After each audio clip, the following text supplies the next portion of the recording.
also think being busy too can start to become someone's identity. And Mm-hmm. so that if you're not busy, you don't know who you are, A. Totally. Or B, I think busy can also, to your point, it's filling a need for you somehow. And a lot of times, and I'm speaking for myself, I found that me being busy is I was searching for my validation outside of myself. Mm. That I was achieving, and always being busy and busy and busy and busy because I was trying to fill this hole inside of me that said, you're not good enough just the way Right. you are. You are listening to the Free to Be Mindful podcast, which invites you along on a journey to learn of mindful living, grow in mental health, and inspire through personal growth. In a world where we can often feel much stress and overwhelm, this podcast provides bite sized tips and real talk conversations, empowering you to embrace mindfulness and nurture your full potential.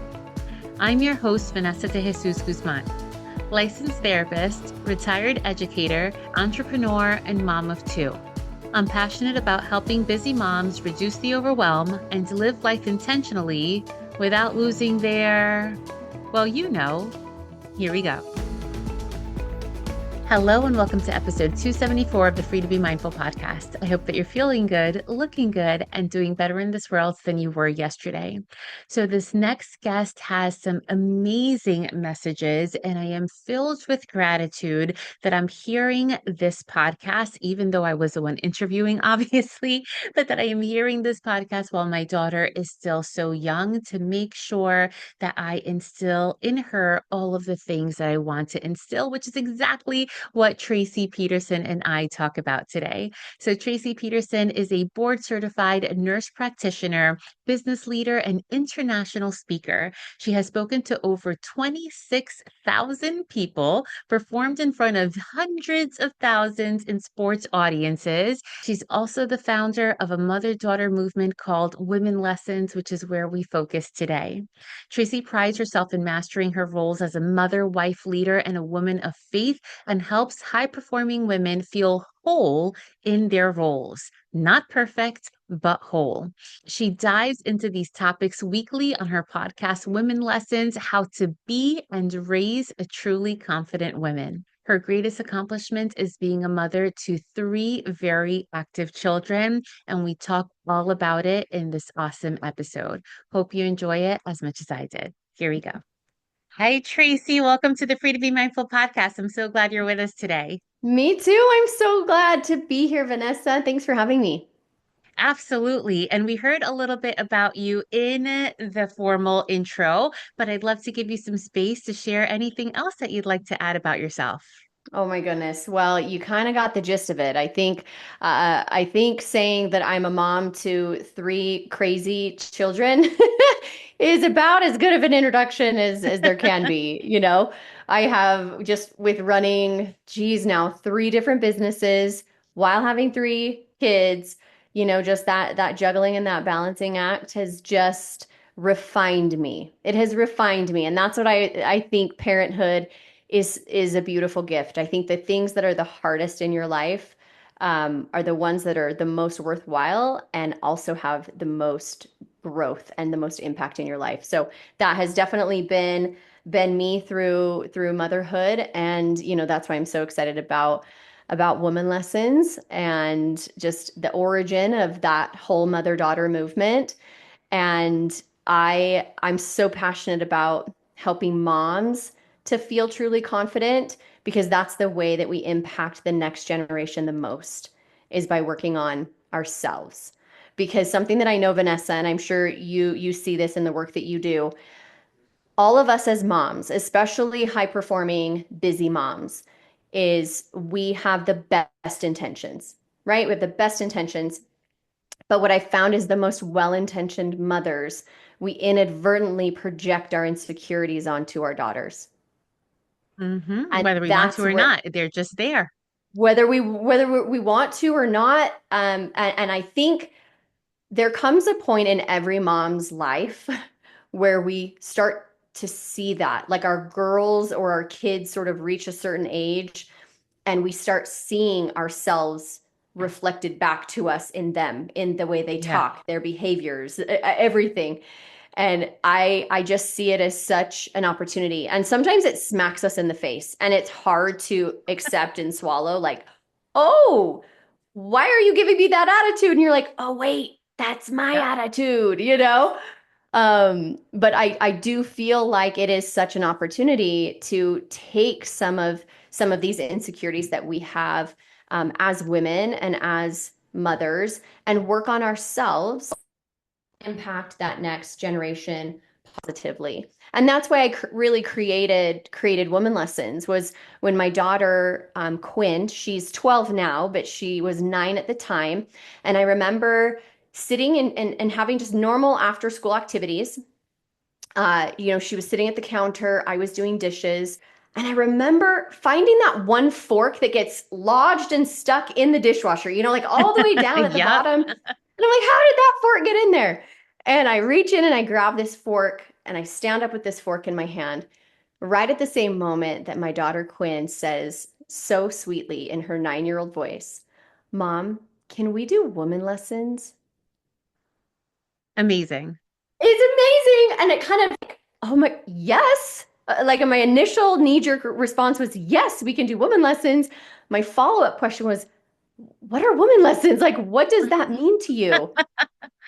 And Vanessa, I remember she so sweetly in her 9-year-old squeaky voice, thoughtfully said, well, I want to learn how to cook. I want to learn how to put together an outfit, and I want to learn how to do my makeup. Wow. So that is what she perceived what being a woman was all about. Exactly. And at first, I was like, that is so sweet. And Yeah. then And there is a myself, level of sweetness there. there is, and there's nothing wrong with those things. Yeah. But my high performing, self critical spiral sort of started, and I was like, oh, that is so sad. Is that all that she thinks that it means to be a woman? Is what we look like, Mm. what we do? And is that all that I'm modeling for her? Oof. And what it must have like stopped you in your tracks It did. before you kind of like went forward. I'd love to go a little bit backwards and put that story on pause before we press unpause and see Yes. where you went from there because you started by telling us 3 kids. So at the time of this recording, how old are they right now?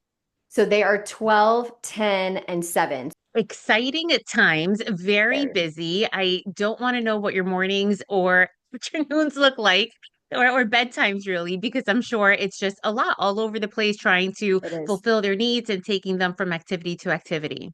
Yes, it is. It's absolutely busy. And what's so interesting about that, like having multiple businesses, being a nurse practitioner, I have my own wellness and aesthetics practice. I have an online nutraceutical business that's international, and I have woman lessons. And so I'm just kind of trying to balance, I believe is a 4-letter word, but I'm Mm. trying to sort of manage all of these aspects of my life that really do bring me a lot of joy, but it is full. And I actually Absolutely. took the word busy out of my vocabulary about Oh, 4 years ago. I hardly even say it anymore okay. because I feel like I reached a point in my life where I used my busyness as an excuse to not show up or to not be Mm, present, or I almost it sort of forced me to be a victim a little bit, where I'm just like, mhm, I'm mhm, so busy. I'm so busy doing these things. And I was realizing that if I felt busy or overwhelmed, if I'm not changing it, I'm choosing it. mhm, And so for me, I had to sort of reframe busy, because busy to me seems like I'm being acted upon and I don't have a say in the life that I'm creating. And as you know, very much a full lifed, yeah.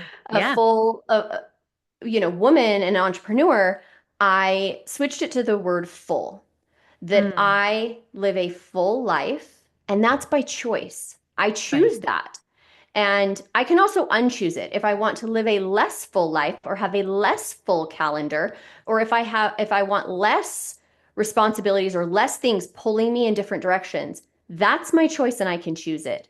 And so I chose to reframe that, and I say that I live a full life, full out, and that's when I feel the fullest as an individual. That might not be, the woman listening. That might not be you, but I have learned that that's when I tend to operate the best. But if I ever feel like, I feel like I might be on the verge of feeling a little bit of overwhelmed, then I know that I can throttle that back.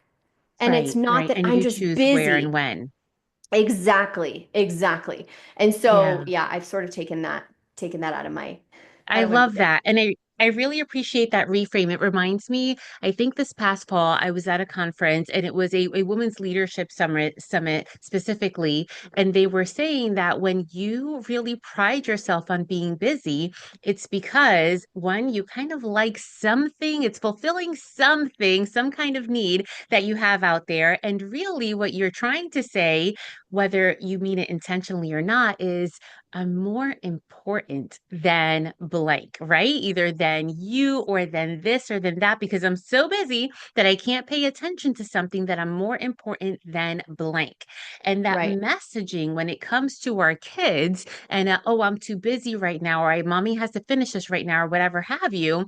Do we want to portray the message of what I am doing is more important than you? So I need to pay more attention to this. And when we think about, you started off our conversation by talking about our confidence, is that what we want to instill in our kids? That's a right. really dangerous message to tread there that I think so many of us do it unintentionally because, as you said, our lives are so full and our plates are full and heavy that Yep. sometimes it is hard to balance everything out.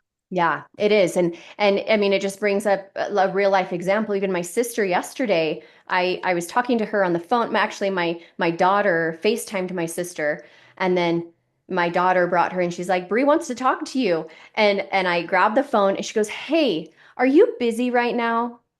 Like, are you super busy right now?" And my answer was, "No. I'm never too busy Mm. for you."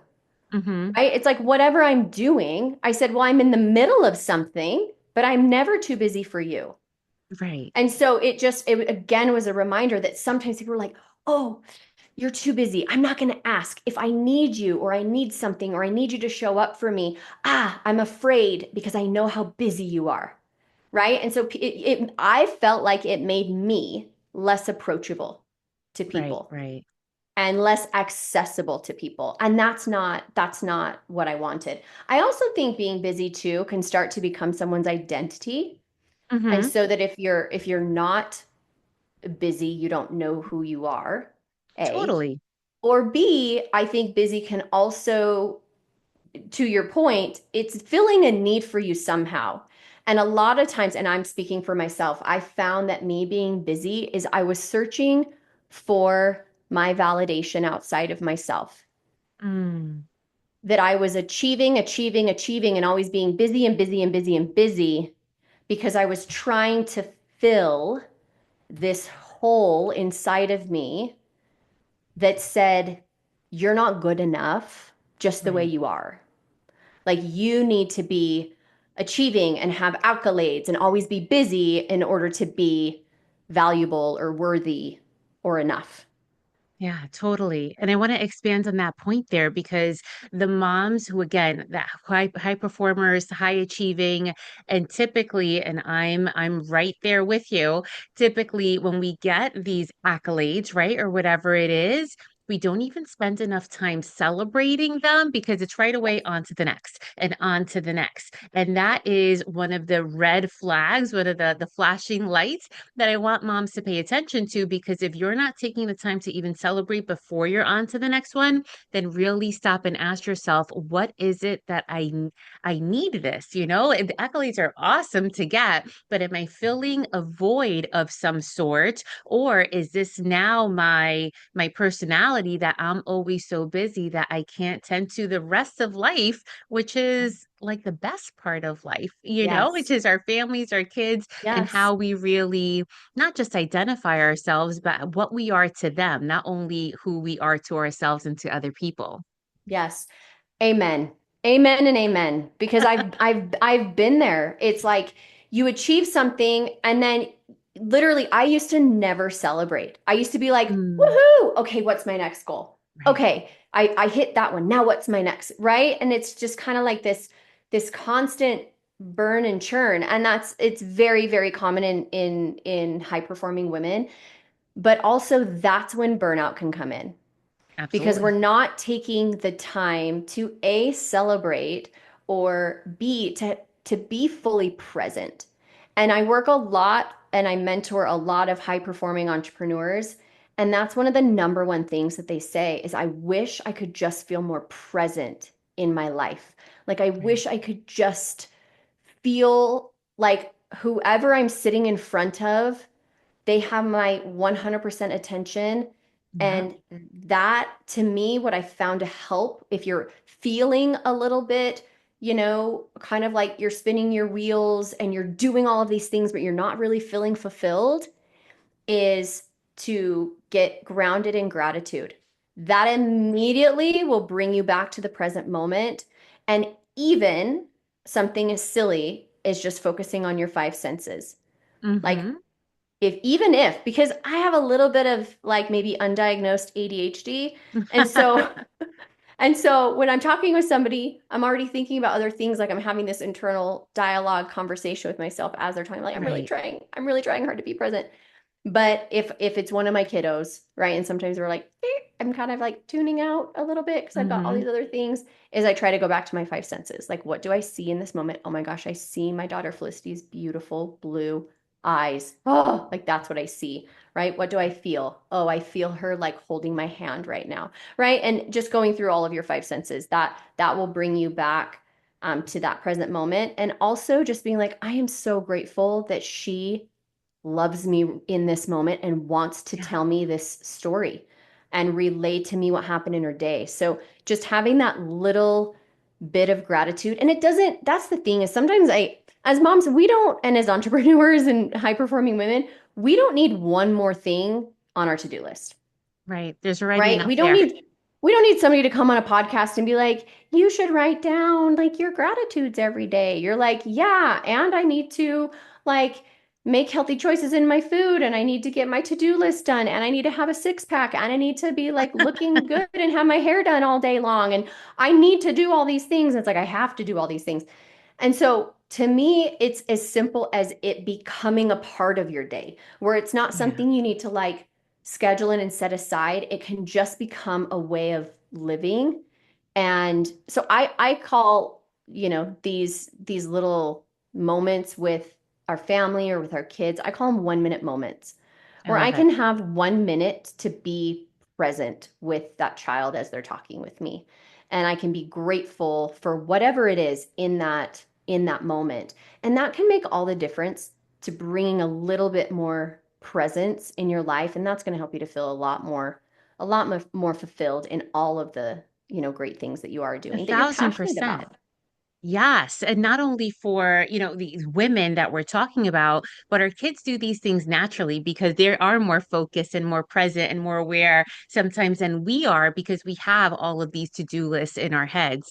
I really appreciate the tips that you gave because as a licensed therapist, that's really often what we bring into the therapy room is really grounding ourselves in our senses and in gratitude. And it's part of my mindful living framework where again, like you said, we're so busy that we can't add another thing, which is why some people take out like 30 minutes to meditate. And I admire it, but sometimes I don't have that extra 30 minutes. So instead of having something additional to your plate, it's kind of like, how can we integrate this mindful living in our everyday actions so that we're living like that and not just adding something else? Because if someone Yep. else tells us to do one more thing, we may just explode because sometimes there's Yep. just not enough time. Totally. And you bring up such a great point with this. And for the longest time, I heard all of my friends talking about, oh my gosh, like you have to do this miracle morning routine, like wake up an hour before your kids and like, read scriptures and move your body and do gratitude and all these things. And I tried and I tried and I tried and I failed and I failed and I failed. And then I'm like, what is wrong with me? Right? I'm like, all of these high performers, they can do this. Why can't I do this? And then I'm like, oh, I'm not a morning person. It's like, okay, well, you can also work on that. But I was like, well, listen, it's not about what I can't do. What Mm, can I do? right. And so I shrunk that hour routine way down, way down. And I do three things in 3 minutes every morning. So I start Okay. super, super small so that I can build up a win streak. And if 3 minutes seems like I don't even think I can do that, do one. And if you're like, Tracy, I don't even think I have 1 minute. Well, guess what? You go to the bathroom multiple times Do a it day. there. You're already scrolling on your phone. So Right. you can take like 1 minute and put your feet on the ground and express gratitude for one thing. Find one Totally. thing that you're grateful for because you cannot, and you know this as a therapist, you cannot be in a state of gratitude and anxiety at the same time. No. Because anxiety, you're living and your thoughts are in the future. What's happening? Hmm. What's to come? What are all the possibilities? And then if you're sad or blue or depressed, you're looking to your past. You're reliving some of those old stories, those old patterns, those old Right. habits. But if you're grounded in gratitude, it keeps your brain and your feet and your body and your Yeah. mind literally in the present moment.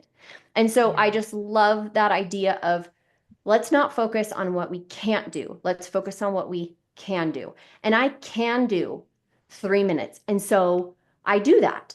I do that. And it makes such a difference in my day because it just, I think sometimes we're like, "Ah, I have all these people that need me, but I need to take care of me."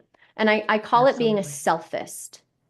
A Hmm. selfist is somebody who puts themselves first so they can show up First. better for everybody else. Yes. I'm seeing a pattern here because you're saying I do these three things in 3 minutes. And then I'm also thinking, oh my goodness, and she has three kids and she has three businesses. Is this how she keeps it all together and meets success while this very full life, as you mentioned? Yeah.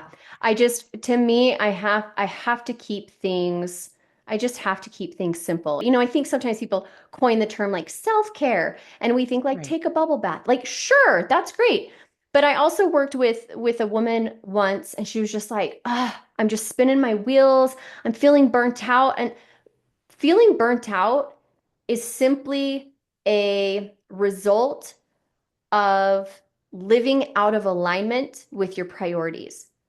So Mm, your priorities are not being reflected in your calendar. And so going back to the basics, keeping it simple and helping people to identify their three top priorities that help me, not me as the mom or me right. as the spouse or me in my work as a leader in business. It's me, Tracy, as Yeah. an As a individual. human. Yeah. Yes, as a human. And I think sometimes we forget that we were an individual first before Hmm. all of those roles that we play and that we have as women. And so in this, we break down your three priorities, and then we do a calendar audit, and we make sure that we put those three priorities in First. every week, very, very first. And then we build our life around those priorities, not fit in our priorities around our life. Because if we do that, then we feel burnt out, stressed out, overwhelmed, unfulfilled. But if we just dial it back, keep things simple, know that you're worth it, you deserve it just because you are. Because you were Mm, born and you're breathing and you're here, you deserve to do those three things. And my three things, just by way of example, my three values, number one is my health, number two is my family, and number three is my mission. okay. So with health, I go to the gym or I walk or I move my body every single day. I'm in the gym about 5 days a week, and then 2 days I have rest days where I just Okay. walk. But I've found that I have to put my health first physically, mentally, emotionally, and spiritually. I Right. have I have to do those things, or that second priority, which is my family. And for the first while when I did this, when I identified those priorities and those values for me, I felt guilty, Vanessa. I Mm, was like, oh, it should be God because I believe in God. God should be my first priority. Well, he absolutely should be. And guess what? I find him best and I connect with him the most right. While you're when I'm working out. taking care of myself Yeah.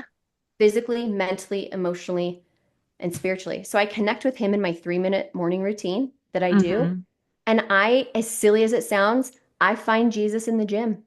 There are Mm, so many. It's meditative for me.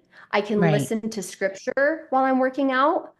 And there are so many life lessons wrapped up in the physical aspect because I believe that, we're here to also train our bodies as much as our minds, and our minds to master our bodies, and not our Mm, bodies to master our minds.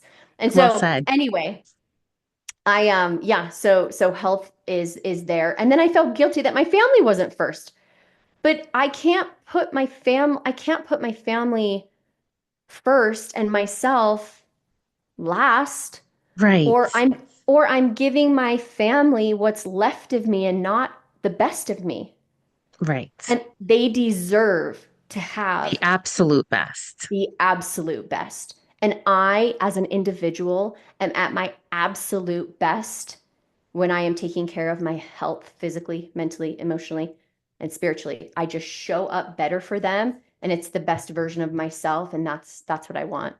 I love that. And that's a perfect segue to bringing it back to where you started with, we want to show up as our confident selves because that is what our kids see. So we're going to unpause where you left us off before, where your daughter asked, I want to have these women lessons. And there Yeah. must be something there, and not something to be ashamed of Tracy in any way, shape, or form, that she must have thought, my mom is beautiful and my mom does this and that. And I want to learn to do Yeah. that too. But I also hear what you were saying, like there must be something more. So Yeah. tell us what happened after she asked this question and what did it turn into? Yeah. So I was standing there holding this fork in my hand as she asked me this question, and I literally felt like time slow down. Hmm. And I knew that I was at not just metaphorical fork in the road. Like I was Right. literally standing there with this fork in my hand. And I knew that I could kind of not necessarily take the easy route. It's a fine route. I could have been like, yes, let's do makeup, let's do hair, I'll show you how to cook. Or I could take this other road and I could get a little introspective. And Yeah. that's where I feel like our children can be our greatest teachers if we allow them to be, if we're Yeah. humble enough to take an introspective look at ourselves, not a self-critical look at ourselves, but a just an introspective look where you're like, I want to be the best version of myself. I don't have to be the best. I just want to be my best. I want to be the Right. best mom that I can be. And so, what are those lessons? Like, what do I truly want her to grow up to be? So, it almost goes back to the exercise I just suggested before. I thought, I want Quinn to grow up to be a truly confident woman, not confident by the world's definition of confident, Right. where she has to be pretty or put together and have nice makeup and a nice physique and whatever that is. And I certainly don't want her to look for her validation outside Right. of herself and in other people. I said, I want her to be truly confident. And that would require her to look inward and upward for her validation. And so, what are those lessons that I had to learn growing up that took me 20, 25 years to learn the Through all hard way, experience. Right. the hard way, that I could potentially shorten that learning curve? I don't want to take it away from her because she's going to struggle and she's going to have struggles, and Hmm. that's part of life. That opposition is part of life. But if I could shorten her learning curve and lay a really solid foundation of where I want her identity to be based, and so I started thinking and I came up with these 7 woman lessons to help high performing women and their daughters look inward and upward for their validation. And so Beautiful. the first is remember who you are and whose you are. Number two is gratitude grounds. We talked a Mm, little bit about that. Number three is own your divine gifts. Number four, be self more, not self less. okay. Number five is you are more than your body. Number six is community counts. And number seven is live in your potential. I love it. Yeah, and so we go through these woman lessons. We do mother-daughter retreats twice a year. We have one coming up in June, June 6th and 7th, out here in beautiful, beautiful Utah. And we do a ton of hands-on activities to really build up true identity and true confidence in these girls and in their moms. And I I think love it. that's what's so unique about this isn't just a camp for girls where they can go and learn these Right. things and then they go back home and it's not supported, right? Or it's not modeled. And so this is a place where mothers and daughters can come together to feel more connected with one another, to feel more connected with themselves, so they can learn to truly love themselves and build that confidence and build that self-validation, um, and come closer together, have an amazing experience. It is so memorable. It will be a core memory. All the girls, and this is for girls between the ages of 9 and 12, all that Mm, they want is to do fun stuff with their mom, right. have their 100% focus and have their 100% presence, which we talked about as well. Yeah. And so that is the whole goal. And something that we can wrap with and end on is girls between the ages of 9 and 12. There's a reason why Quinn asked that question. Because Mm-hmm. in middle childhood, now I'm kind of putting on my nurse practitioner brain here, but in her psychosocial stages of development, right at 9 is when they start to realize that they have an identity outside of their Outside. immediate family. Yep. And so Erickson, who studied like psychosocial development, that phase and stage of their development, they have a conflict between their identity and confusion. So they truly, in between those ages of 9 and 12, and it even extends up to 15, they're Mm, deciding who they are, who they want to be, and who they're going to grow up to be. yep. And they're sort of trying on all these hats for size. And what a there's not a better way to do it than in like this safe space of women who have the same values as you in a community of other high performing women and their daughters who want the same things as you do, and raise your daughters well and with true confidence in a very externally validating world that we live in. And Mm, they just want better for their daughters. They want better than they had for themselves. They don't want them to struggle with body image and insecurity issues and mean girl issues and friend problems and comparison and self-criticism and that self-doubt that, many of us deal with. So we tackle all of those. We tackle all of those things yeah. and in a really fun, interactive way. That sounds amazing. As a therapist now, I really appreciate that it is mother-daughter because so often, when people come here, it's kind of like, here, take my kid and fix them. And I'm like, no, no, no. This is a sometimes I will bring you into the therapeutic room too, because it's all about that relationship, but especially for our girls. And as a former middle school counselor of however many, 12, 14 years, those middle school times are trying and interesting times for the very same reason that you mentioned because you're trying to figure out who they are and who they're going to become. And what a beautiful experience when they can do that with their mom and everybody works on their confidence all the way around.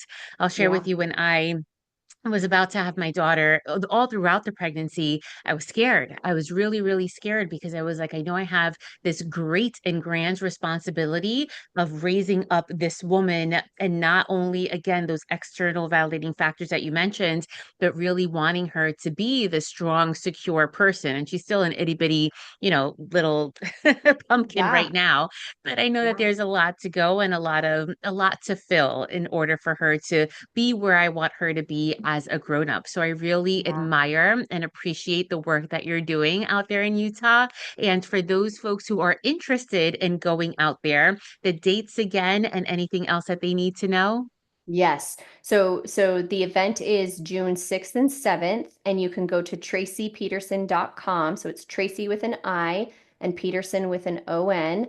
And just right on the events page there, it'll pull up. And right now we're actually doing a buy to give to. So even if you're out of state, we have a lot of people that are like, hey, we're gonna make it a girls' weekend. But also I'm gonna give Vanessa a code. The code is empowered, and that'll give you 10% off on top of the buy two give two tickets.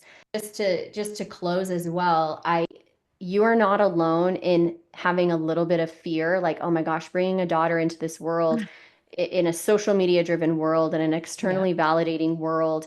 And the thing that I always remind myself is they were called to come into this world at this exact time, and they're well equipped. But also, we were called to be their mothers Right. during this period of time. And so we were given certain gifts and certain experiences uh, so that we could raise them in this time. And so I feel like we were prepared for it. And when you're prepared, you don't have any need to fear. Mm. And that's what we're doing. We're preparing ourselves as mothers, as women, as wives to raise that next generation of leaders and of women that are going to impact the world. And that's what we're trying to create here with Women Lessons. I love it. That's such a nice way to really put a cap on everything. And if there's anything in addition to that that you would want to be remembered for on this earth, what would that be? Oh, my word. I just always try to leave people better than I found them. So if I think of, I mean, I know it maybe sounds ominous, but if I think about my funeral, I just want my life to have been inspiring and uplifting for people. And I just always want to make people better and leave them better than I found them. Well, you're certainly well on your way to having that be fully accomplished. I really appreciate the work that you do. And for folks who are interested, as your daughter was, in these women lessons, your podcast has the same name. Yes, Woman Lessons podcast, how to be and raise a truly confident woman. I would love to interact with you on social media as well. So my Instagram handle is at tpete, and then my Woman Lessons handle is Mother Daughter Movement. And just DM me. Like if you listen and anything resonated with you today, and you just want to talk and chat and connect and hear more or be connected to the community, reach out to me. I don't have anybody run my social media. I do all of it. And so I love nothing more than to connect with other moms trying to do all the things and live full, beautiful lives. So please reach out. I would love, love, love to connect with you. Thank you, Tracy. This was amazing today, and I hope that people take advantage of all you have to offer. Thanks so much, Vanessa. Thank you so much, Tracy, for giving of your time, a message that we not only need for our girls, for our young girls, but that we also need for ourselves. So take a moment right now, think about the one that resonated with you the most. What was it that you needed to hear today? And what are you going to do with that information? Are you just going to let it linger after this podcast comes to an end? Or can you really think about how you can take that one bite sized thing and implement it in your life so that you're able to be more present for those you love? Thank you so much for tuning in. If you think that this can help someone else who's special to you, please make sure that you share the podcast with them. And as always, remember, you are always free to be mindful. Thanks so much for tuning in, and I'll catch you next week. Free to Be Mindful exists because of viewers and listeners like you. If you're enjoying the podcast or felt this week's show resonated with you, please take a moment to leave a rate and review on the platform where you catch your favorite shows. That quick and easy act allows me to see what you're enjoying so I can deliver more personalized content that focuses on learning, growing, and inspiring. It also helps others find the podcast too. Don't forget to subscribe so you can listen along next week. And if you can do me the favor and share this podcast on social or with a friend who may benefit from the message shared today, that would be truly appreciated. In the meantime, I welcome you to follow me on social media across all platforms at Counselor V. De Jesus for more fun content. And remember, my friends, in a world where you are free to be anything that you want to be, you are always free to be mindful. Catch you next week.